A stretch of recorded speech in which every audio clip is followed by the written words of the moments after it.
নমস্কার। আগামী বছর পশ্চিমবঙ্গে বিধানসভা নির্বাচন হতে চলেছে। বিহারের পর এবার পশ্চিমবঙ্গে শুরু হবে ভোটার ভেরিফিকেশনের কাজ। সম্ভবত আর কয়েক দিনের মধ্যে এসআইআর তাদের কাজ শুরু করবে। আপনি ডকুমেন্ট নিয়ে তৈরি তো পশ্চিমবঙ্গে ভোটার ভেরিফিকেশনের জন্য? সবার আগে আপনাদেরকে মাথায় রাখতে হবে Aadhaar card, voter card, PAN card, এই তিনটে ডকুমেন্ট কিন্তু নির্বাচন কমিশনের তালিকায় নেই। বিহারের এই তিন নথি দেখিয়ে কোনো কাজ হয়নি। ফলে নিজেকে ভারতের নাগরিক প্রমাণ করতে হলে যে কয়েকটি ডকুমেন্টকে মূল প্রাধান্য দেওয়া হয়েছে সেই সমস্ত ডকুমেন্টগুলোকে নিয়ে আজকের এই ভিডিওতে আপনাদের সঙ্গে বিস্তারিত আলোচনা করব। প্রথমে আসছি 2002 সালের ভোটার লিস্ট নিয়ে। যাদের 2002 সালের ভোটার তালিকায় নাম রয়েছে তাদেরকে ভোটার ভেরিফিকেশনের জন্য নতুন করে কোনো ডকুমেন্ট সাবমিট করতে হবে না। 2002 সালে ভোটার লিস্টে আপনার নাম থাকলে আপনাকে নতুন কোনো ডকুমেন্ট সাবমিট করবার কোনো প্রয়োজন নেই। আপনি ভারতের নাগরিক হিসেবেই প্রমাণিত হবেন। এবার প্রশ্ন হতে পারে 2002 সালের ভোটার লিস্ট আমরা কিভাবে পাবো?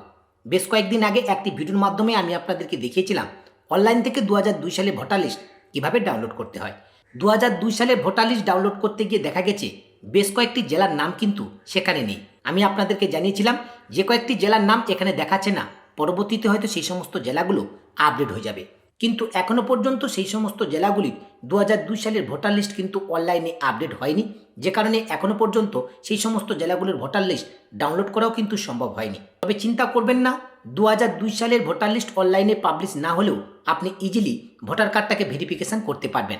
অর্থাৎ ভোটার ভেরিফিকেশনের কাজ যখন শুরু হবে তখন কিন্তু বিএলও আপনাদের বাড়িতে আসবে এবং এইরকম একটি ফর্ম কিন্তু আপনাদের কাছে নিয়ে আসবে। এই অ্যাপ্লিকেশন ফর্মের সমস্ত ডিটেলস আগে থেকে কিন্তু ফিল আপ করা থাকবে এবং বিএলওর কাছে 2002 সালের ভোটার লিস্টও থাকবে। সেখান থেকে কিন্তু আপনি ইজিলি চেক করে নিতে পারবেন যে 2002 সালে ভোটার লিস্টে আপনাদের নাম রয়েছে কিনা। এছাড়া ভোটার সার্ভিস পোর্টাল আপনারা ভিজিট করলে একেবারে প্রথমেই দেখতে পাবেন vesicle intensive revision SIR 2025 Bihar. এখন যেহেতু বিহারে ভোটার ভেরিফিকেশনের কাজ শুরু হচ্ছে তাই এখানে কিন্তু বিহারের নাম দেওয়া রয়েছে। যখনই আমাদের পশ্চিমবঙ্গের ভোটার ভেরিফিকেশন শুরু হবে তখন আপনারা এই জায়গায় ওয়েস্ট বেঙ্গলের নাম কিন্তু দেখতে পাবেন। এখান থেকেও কিন্তু আপনারা ইজিলি চেক করে নিতে পারবেন 2002 সালের ভোটার লিস্টে আপনাদের নাম রয়েছে কিনা। এখানে search your name in 2003 Bihar যে অপশানটি রয়েছে এই জায়গায় search your name in 2002 West Bengal বলে লেখা থাকবে। এই অপশানটির উপরে আপনারা ক্লিক করবেন যে 2002 সালের ভোটার লিস্টে আপনাদের নাম রয়েছে কিনা। পরবর্তী পেজ আপনাদের সামনে এভাবে ওপেন হবে। একেবারে প্রথমে রয়েছে দেখুন স্টেট 2003। যখন পশ্চিমবঙ্গে ভোটার ভেরিফিকেশনের কাজ শুরু হবে তখন কিন্তু স্টেট 2002 এখানে শো করবে। এরপরে নিচে রয়েছে সিলেক্ট স্টেট, এই অপশানে ক্লিক করে আপনারা ওয়েস্ট বেঙ্গলটাকে সিলেক্ট করে নেবেন। এরপর হচ্ছে এপিক নাম্বার, এই জায়গায় আপনাদের ভোটার কার্ডের নাম্বারটাকে এন্টার করে দেবেন। এরপর হচ্ছে ডিস্ট্রিক্ট, এই সিলেক্ট ডিস্ট্রিক্ট অপশানে ক্লিক করে এখান থেকে ডিস্ট্রিক্টটাকে আপনারা সিলেক্ট করে নেবেন। এরপর হচ্ছে অ্যাসেম্বলি, এই সিলেক্ট অপশানে ক্লিক করে আপনাদের অ্যাসেম্বলিটাকে সিলেক্ট করে নেবেন। এরপর হচ্ছে পান নাম্বার অ্যান্ড নেম, এই জায়গায় পান নাম্বার অথবা নামটাকে আপনারা এন্টার করে দেবেন। দেওয়ার পরে নিচে যে সি অপশান রয়েছে এই সি অপশানে ক্লিক করবেন। সি অপশানের উপর ক্লিক করবার সঙ্গে সঙ্গে 2002 সালে ভোটার লিস্টে আপনার যদি নাম থাকে তাহলে তার ডিটেলসটা কিন্তু হোম স্ক্রিনে শো করবে। এইভাবে আপনারা ভোটার সার্ভিস পোর্টাল থেকে চেক করে নিতে পারবেন যে 2002 সালে ভোটার লিস্টে আপনাদের নাম রয়েছে কিনা। তবে এই মুহূর্তে আপনারা চেক করতে পারবেন না, যখনই পশ্চিমবঙ্গে ভোটার ভেরিফিকেশনের কাজ শুরু হবে তখন কিন্তু ভোটার সার্ভিস পোর্টালটা আপডেট হয়ে এই জায়গায় ওয়েস্ট বেঙ্গলের নাম শো করবে। তখনই কিন্তু আপনারা নিজেরাই চেক করে নিতে পারবেন যে আপনাদের নাম 2002 সালের ভোটার লিস্টে আছে কিনা। এবার যাদের 2002 সালের ভোটার লিস্টে নাম নেই তাদের ক্ষেত্রে কী কী ডকুমেন্ট লাগবে? তাদের ক্ষেত্রে এখানে কিন্তু 11খানা ডকুমেন্টের নাম পাবলিশ করা হয়েছে। এই 11খানা ডকুমেন্ট কী রয়েছে সেটা এখন আমরা দেখে নেব। তবে একজনকে 11খানা ডকুমেন্ট সাবমিট করতে হবে এমনটা কিন্তু নয়। এখানে কিন্তু পরিষ্কারভাবে দেওয়া রয়েছে, দেখুন এই যে ফর্মটা আপনার কাছে বিএলও ভেরিফিকেশনের জন্য নিয়ে আসবে এখানে ডিক্লারেশনের ঠিক নিচে আপনারা দেখতে পাবেন এখানে কিন্তু পরিষ্কারভাবে বলা হচ্ছে I was born India before 1/7/1987। আপনি যদি ইন্ডিয়াতে 1/7/1987 আগে জন্মগ্রহণ করে থাকেন তাহলে আপনাকে এই অপশানটা টিক করতে হবে এবং এই 1/7/1987 আগে জন্মগ্রহণের জন্য আপনাকে যে ডকুমেন্টটা দিতে হবে সেই ডকুমেন্টের নাম এখানে দেওয়া রয়েছে। আপনাকে এস্টাবলিশিং ডেট অফ বার্থের যে কোনো একটা প্রুফ অথবা প্লেস অফ বার্থের যে কোনো একটা প্রুফ কিন্তু সাবমিট করতে হবে। যাদের জন্ম ভারতে 1/7/1987 এবং 2/12/2004 মধ্যে তাদের ক্ষেত্রে এই অপশানটা সিলেক্ট করতে হবে এবং তাদের ক্ষেত্রে যে ডকুমেন্ট লাগবে সেটা কিন্তু এখানে দেওয়া রয়েছে।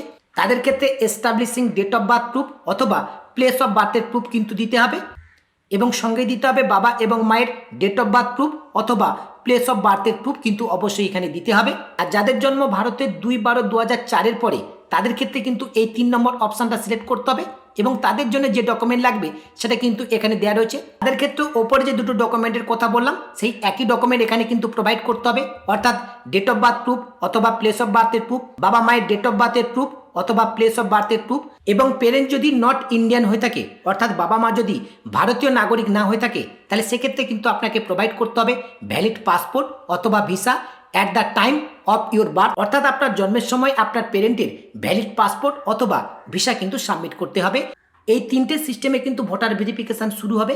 একটা হচ্ছে 1/7/1987 আগে যাদের জন্ম তাদের ক্ষেত্রে কি ডকুমেন্ট লাগবে, এবং যাদের জন্ম 1/7/1987 পরে এবং 2/12/2004 মধ্যে তাদের ক্ষেত্রে কি ডকুমেন্ট লাগবে, এবং যাদের জন্ম 2/12/2004 পর তাদের ক্ষেত্রে কি ডকুমেন্ট লাগবে সেটা কিন্তু এই ফর্মে দেওয়া থাকবে, সেটা আপনাদের সামনে তুলে ধরলাম।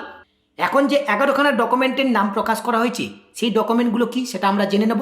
1 নম্বর রয়েছে আপনি রাজ্য বা কেন্দ্র সরকারের কর্মচারী বা অবসরপ্রাপ্ত কর্মচারী হলে তার যদি কোনো পরিচয়পত্র থাকে সেটা আপনি দেখাতে পারেন। 2 নম্বর রয়েছে আপনার নামে 1987 সালের 1 জুলাইয়ের আগে কোনো পরিচয়পত্র, সার্টিফিকেট, ডকুমেন্ট যা ভারত সরকার বা রাজ্য সরকার আপনাকে দিয়েছে, ব্যাংক, পোস্ট অফিস, এলআইসির নথি, সেগুলো যদি থাকে সেটা গ্রহণযোগ্য হবে। 3 নম্বর রয়েছে উপযুক্ত কর্তৃপক্ষের দেওয়া বার্থ সার্টিফিকেট, যদি আপনাদের কাছে কোনো বার্থ সার্টিফিকেট থাকে তাহলে সেটা অবশ্যই ভ্যালিডেট হবে। 4 নম্বর রয়েছে ভারতের পাসপোর্ট। 5 নম্বর রয়েছে স্বীকৃত বোর্ড বা স্বীকৃত বিশ্ববিদ্যালয়ে দেওয়া শিক্ষা সংক্রান্ত শংসাপত্র, মাধ্যমিকের সার্টিফিকেট গ্রহণযোগ্য যেখানে আপনার জন্মের সাল তারিখ উল্লেখ রয়েছে।